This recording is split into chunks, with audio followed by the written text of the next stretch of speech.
people or the enormous stress that they are living under. 90-minute speech, not one word about the economic reality facing American workers. But that's not all. Today in America, everyone knows that our healthcare system is broken. It is dysfunctional, and it is outrageously expensive. We remain the only wealthy nation on earth not to guarantee health care for all. Mr. President, you really want to make America great again? Then make sure that every American, regardless of income, can go to a doctor or a hospital and not worry about how they're going to pay the bills. President Trump, health care is a human right. I didn't hear one word from you, not one word. Over 90-minute speech, not one word from you about the health care crisis that is impacting many, many millions of our people.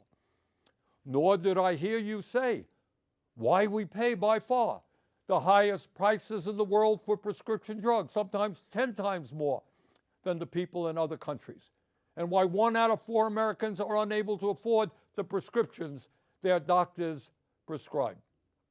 Not one word about the outrageously high cost of prescription drugs. Mr. President, we have nearly 800,000 Americans who are homeless. Over 20 million of our people spend more than half of their limited income on housing. We have a major housing crisis in America. Everyone knows it, apparently, except you, because in your speech tonight, I didn't hear you mention the housing crisis. Today in America, we have more income and wealth inequality than we've ever had. 3 richest people in America, the folks Trump invited to stand behind him at his inauguration, now own more wealth than the bottom half of our society, 170 million Americans. Did anyone out there hear one word from the President of the United States on that enormously important issue which gets to the very fabric of our society? So few owning so much while so many people suffer. And here's something else the President forgot to discuss. Not only is our life expectancy 4 years lower than other wealthy countries, the bottom 50% in this country, the working class of America, on average, live 7 years shorter lives than the top 1%. Got that? In other words, being poor or working class in this country today is a death sentence. Did you hear any discussion tonight as to why so many of our people are living shorter lives than they should? During his speech tonight, Trump did not have one word to say about how we are going to address the planetary crisis of climate change. The last 10 years, as most Americans know, have been the warmest ever recorded, and extreme weather disturbances and natural disasters have been taking place all over the world, from California to India, across Europe to North Carolina. And yet, not surprisingly, Trump had nothing to say about climate change except, I guess, drill, baby, drill. Well, that's going to help a whole lot. And let's be clear. Not only did Trump fail to talk about some of the most important issues facing the working class of America, but the solutions, in quote, he proposed would only make a bad situation even worse. Yep, I did hear Trump talk tonight about some tax breaks for working families in terms of not taxing tips, not taxing Social Security, and not taxing overtime. Fine. But that is chump change compared to the benefits he's going to give to the 1%, and it doesn't tell the whole story about his tax policies. According to a recent study by the Institute on Taxation and Economic Policy, if all of Trump's so-called America First policies are enacted, including his tariffs, which he spoke a lot about tonight, the bottom 95% of Americans will see their taxes go up, while the richest 5% in our country will see their taxes go down, way down. Tonight, in so many words, Trump urged Congress to pass his big, beautiful budget. Do you know what's really in it? This budget would cut Medicaid by $880 billion. Oh, I guess Trump forgot to talk about that. $880 billion cut in Medicaid. According to one estimate, it means that up to 36 million Americans, including millions of children, would be thrown off the health insurance they have. Hey, a 90-minute speech tonight, not one word about throwing millions of kids off of the health insurance they have. When you cut Medicaid drastically, it means that nursing homes that receive 2/3 of their funding from Medicaid will either have to shut down, lay off workers, or significantly scale back the services they provide seniors. Gee, I didn't hear that from Trump tonight either. It would be a devastating blow, these cuts to Medicaid, for the 32 million Americans who get their health care at community health centers. And it's not just Medicaid that Trump's budget would cut. It would also cut nutrition assistance by at least $230 billion. Now, I want you to think about that for a moment. And can you imagine?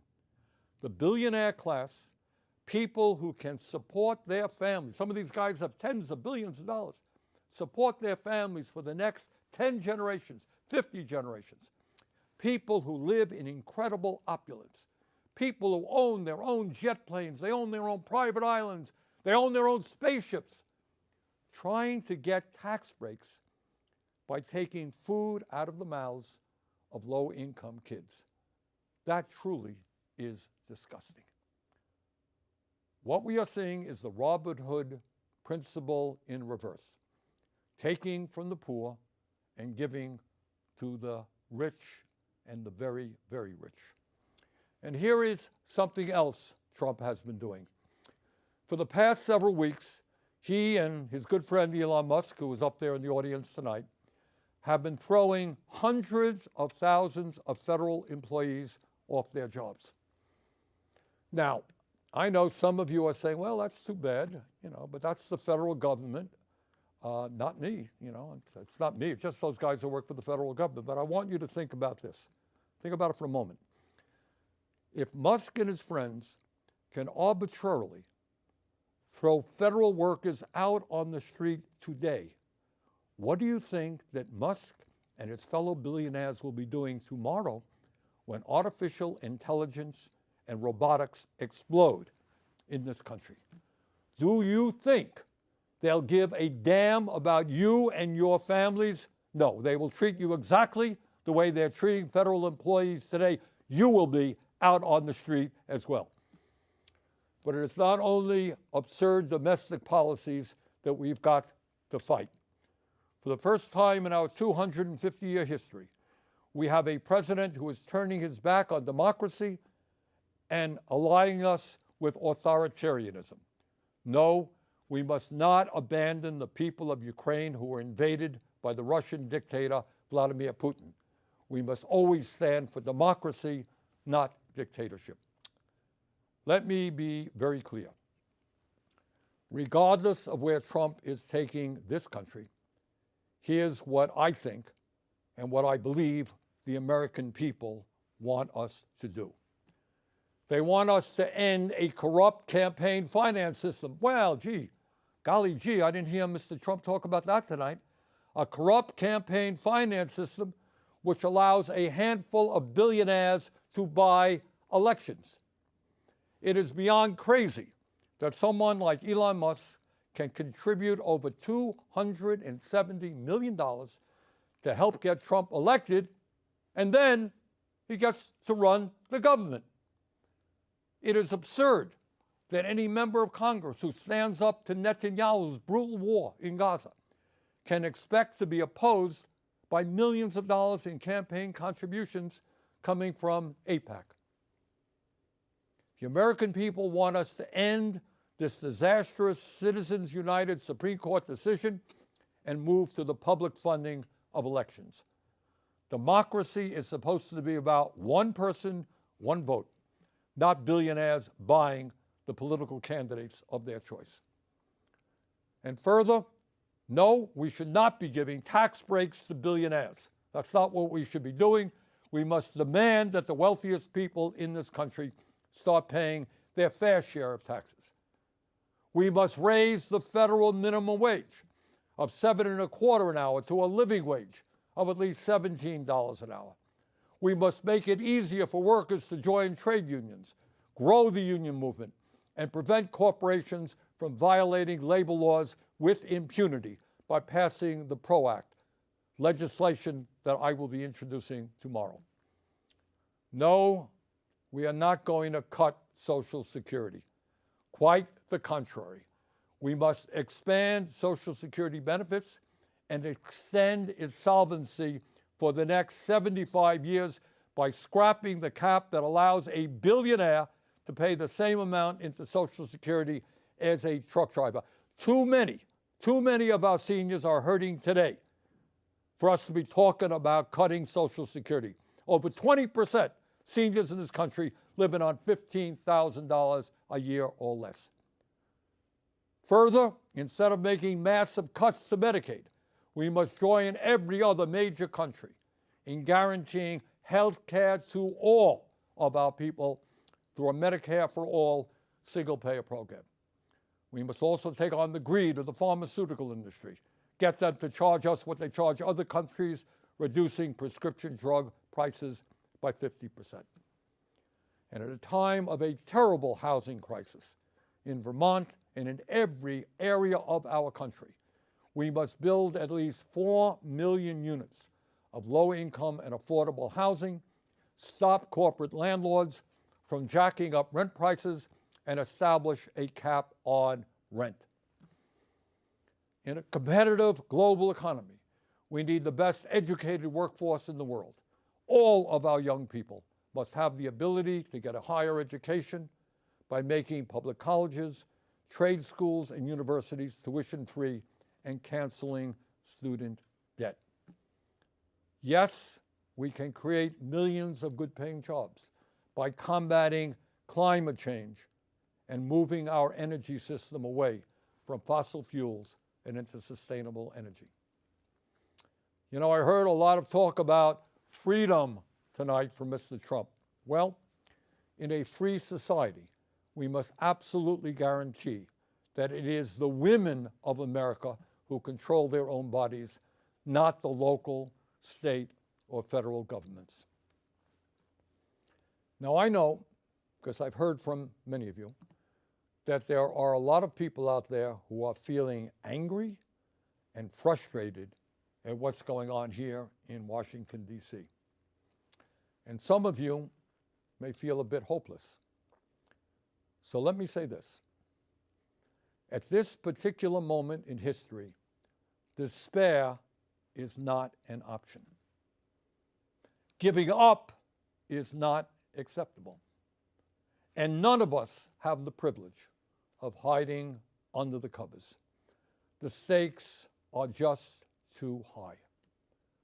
Let us never forget, real change only occurs when ordinary people stand up by the millions against oppression and injustice and fight back. That is the history of the founding of our nation, when brave men and women took on the mighty, invincible British Empire. It is the history of the abolitionist movement, the history of the labor movement, the history of the civil rights movement, the women's movement, the environmental movement, and the gay rights movement. Yes, I know. The oligarchs are enormously powerful. I deal with them every day. I know that. Yes, they have endless amounts of money. Yes, they control our economy, and they own much of the media. They have enormous influence over our political system. But from the bottom of my heart, I am convinced that they can be beaten. If we stand together and not let them divide us up by the color of our skin or where we were born or our religion, or the language we speak, or our sexual orientation. If we bring our people together around an agenda that works for the many and not just the few, there is nothing in the world that can stop us. We can win. We will win. Let us go forward together. Thank you all very much.